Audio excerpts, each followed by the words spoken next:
Breakfast ఏం చేసినా ఆకలిస్తుంది పెట్టు.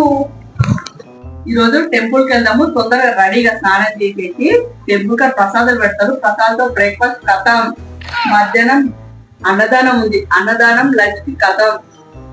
సాయంత్రం ఈవినింగ్ వచ్చిన తర్వాత మా ఫ్రెండ్ వాళ్ళ అమ్మాయి బర్త్డే ఉంది, అక్కడ డిన్నర్ కథం. ఈ రోజు వంట ఇంట్లో లేదు. ఓకే. వామ్మ మమ్మీ, ఏం మమ్మీ ఇట్లా తయారైనాను అసలు?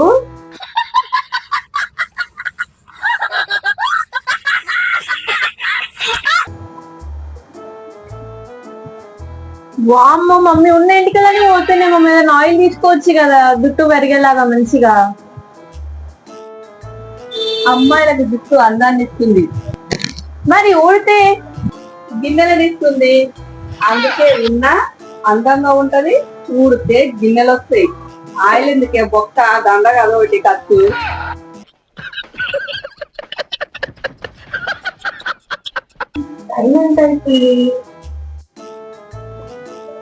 అబ్బా మమ్మీ, వాచ్ అయిపోయి 3 రోజులు అయింది మమ్మీ, ఒక సెల్లే వచ్చి కదా.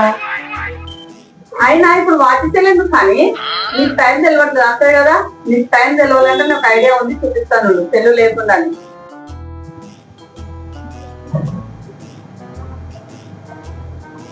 ఏం చేస్తున్నావు మమ్మీ? ఎందుకలా గీతలు గీస్తున్నావు? నువ్వు విను, చూడు అంతే. చెప్పింది విను.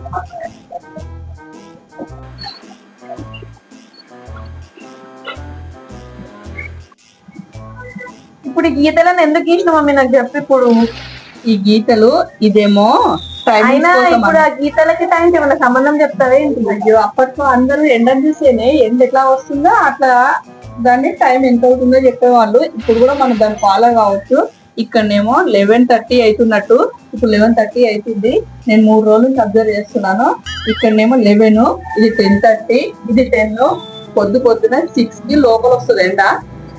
6:30, 7, 7:30, 8 అట్లా దీన్ని ఫాలో అవుతుంది సరిపోతుంది. మనకి వాచ్ అవసరం లేదు.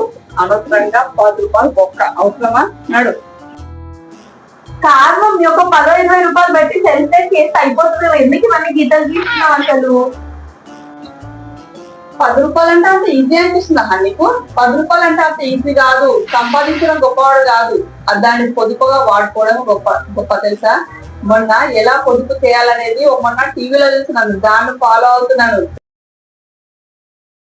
దాంట్లో కూడా ఇంకా ఇలాంటి మస్తు ఉన్నాయి మన దగ్గర. దీని వల్ల మనం ఎంతో డబ్బులు సేవ్ చేయొచ్చు తెలుసా నీకు. ఇంకా నయం, తినకుండా బ్రతికేయడం ఎలా ఆ వీడియో చూడలేదు. అవునా, నీ ఐడియా బాగుంది. నెక్స్ట్ అదే సర్చ్ చేస్తాను, దాన్ని ఫాలో అవడం. తినకుండా బ్రతకడం ఎలా. ఓకే, బాగుంది. అన్ని ఖర్చు తప్పుతాయి. అప్పుడు చాలా డబ్బులు వెనకాల తెలుసా.